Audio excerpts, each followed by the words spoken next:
How do we start working with the Pico and Pico 2?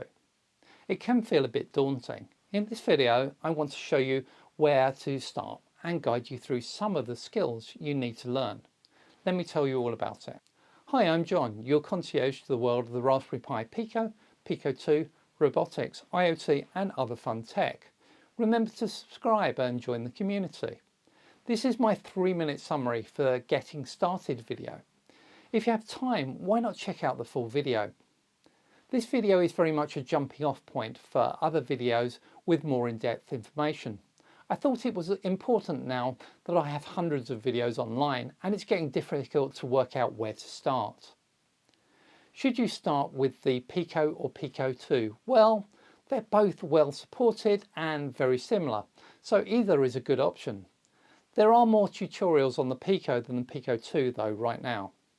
I mainly deal with C and C++ coding on this channel, though have branched into the world of Rust a bit.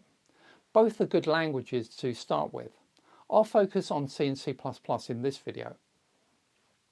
The first challenge in getting started is the toolchain. The toolchain we need to be able to edit, compile, flash and debug our code. That has become much easier to get started with using the VS Code and Pico extensions. There are caveats and it isn't all downhill. Some people, and me included, often prefer a traditional command line toolchain installed as well. I cover both setups across different operating systems in my Udemy course.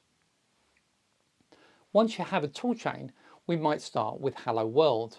A Pico doesn't have a screen, so generally output over standard I/O is either USB or UART, using a debug probe to connect UART to our computer, as I show in other videos. The next key skill to learning with a Pico is waggling the GPIO pins. To be able to control these so we can control external devices, we start that by blinking an LED on board and then externally, then look at using PWM to fade the LED. These are all key skills that we're going to need for controlling things like motors and servos later. We can also read data through the GPIO pins, so sensor reading, perhaps the simplest sensor is a switch. The temperature sensors might also be the next one to actually look at, and I've got some videos on that. Longer term, you'll want to take a look at IoT or robotics. I have IoT examples on web service clients and MQTT clients, but the detail really for these is in my Udemy courses on each of these. In robotics, I have lots of example videos on ROS2 and micro-ROS systems. From turntable robot to my X-arm and DDD, my DIY dev droid. This is an active area for me and there's going to be more videos coming.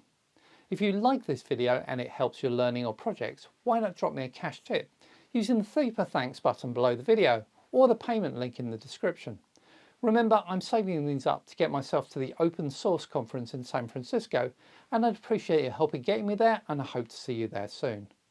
Thank you very much for watching. If you enjoyed the video, then please do hit that like button and please subscribe to my channel so you don't miss the next video. Bye bye for now.